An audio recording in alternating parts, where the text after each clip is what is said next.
சாம் ஒரு பக்கம் கிளம்பிட்டுறாங்க. அப்புறம் வீட்டில் எல்லாருக்கிட்டையும் சொல்லிட்டு போகணும்னு சிபி சொல்கிறாங்க. இங்கே அவங்க ஃப்ரெண்ட் வந்துட்டு நீ லவ் பண்ணால் தான் ஆச்சு, அவர்கிட்ட இந்த மாதிரி இது பண்ணாமல் இருக்கிறதுக்குன்னு சொல்ல அதுக்கிட்ட சூப்பர் ஐடியா நம்ம மச்சான்னு சொல்கிறாங்க. அப்படி இதெல்லாம் பண்ணாதடா பாவண்டா அப்படின்னு சொல்கிறாங்க. அவளுக்கெல்லாம் இப்படியெல்லாம் பண்ணால் தான் வந்துட்டு இதுவாகும் அப்படின்ற மாதிரி சொல்லி இது பண்ணுறாரு. அப்புறமா சாம் வந்துட்டு சொல்லிட்டு கிளம்பிடுறாங்க. எல்லோரும் என்னை நல்லா பார்த்துக்கிட்டீங்க, ரொம்ப தேங்க்ஸ்ன்னு சொல்லிட்டு போகிறாங்க. அதுக்கப்புறம் எனக்கும் சாம்க்கும் பிரேக்கப் ஆகிடுச்சின்னு சொன்னோன்னே சொல்கிறாரு சிபி. எல்லாருமே ஷாக் ஆகி போயிடுறாங்க. அடுத்து தான் அவங்க தாய் மாமா வந்துட்டு ஒரு பிளானை பண்ணுறாரு.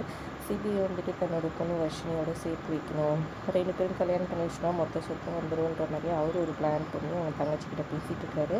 இன்னொரு பக்கம் பார்த்திங்கன்னா அவர் என்ன பண்ணுறாருன்னா, அவங்க சிபியோட மாமா வந்துட்டு சிபியோட அப்பாவுக்கு ரூமில் போயிட்டு இன்ஜெக்ஷன் போடுறாங்க, சிஸ்டர் வெளியே அனுப்பிச்சி விட்டுட்டு. அதனால தான் அவர் வந்துட்டு எப்போவுமே கோமாலேயே அப்படியே படுத்துக்கிட்டே இருக்காரு, கான்ஷியஸ் வராமல். கரெக்டாக அந்த டைம் பார்த்து நம்மளோட இவங்க வந்துட்டாங்க தமிழ். ஆனால் அதை கவனிக்க மாட்டேங்கிறாங்க. ஏதோ ஒரு இதில் வரும்போது அந்த டிப்ஸ் வந்து கீழே விழுந்துட்டு அப்புறம் சிஸ்டர்கிட்ட சொல்லி வேறு டிப்ஸ் போட சொல்கிறாங்க. அவர் போட்ட இன்ஜெக்ஷன் வந்துட்டு அவருக்கு போக மாட்டேங்குது. அடுத்த கட்டம் பார்த்திங்கன்னா தமிழும் இவங்களும் வந்துட்டு ஆஃபீஸ் போகிறாங்க. ஜானுவும் அந்த இடத்துல ஜானுக்கு தடுக்கிட்டு விளக்கு ஏற்றினாலும் ஆஃப் ஆகிட்டு என்னடா இது அபசகனமாக இருக்கேன்னு ஜானு ரொம்பவே கட்டப்படுறாங்க. ஒன்றும் இல்லை விடுங்கம்மா சொல்லிட்டு அவங்க விளக்கு ஏற்றிருக்காங்க. அப்புறம் நல்லா இருக்குது. அதுக்கேற்ற மாதிரி பிஸ்னஸ் இது பண்ணியிருந்தவங்க எல்லாருமே வந்துட்டு நிறைய பேர் வந்துட்டு தன்னோட ஷேர்ஸை வந்துட்டு அந்த குறிஞ்சிநாதனோட கம்பெனிக்கு விற்க போகிறதா வந்துட்டு நியூஸ் வந்திருக்கு. நாளைக்கு வந்துட்டு அக்ரிமெண்ட் போட்டுறாங்கன்ற மாதிரி வந்திருக்கு. இப்போ என்ன பண்ணுறது, அப்படி கண்டி ஆயிடுச்சுன்னா நம்மளுக்கு பெரிய நஷ்டமாயிடும் அப்படின்ற மாதிரி தமிழ் சொல்லிட்டு இருக்காங்க சிபி கிட்ட.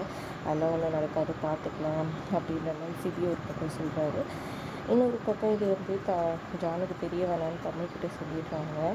சரின்னு தமிழ் சொல்லிடுறாங்க. இன்னொரு பக்கம் வீட்டில் இருக்க சிபியோட அப்பாவை வந்துட்டு வீல் சேரில் உட்கார வச்சு வெளியே கார்டனுக்காக தள்ளிட்டு வராங்க நம்ம தமிழ்.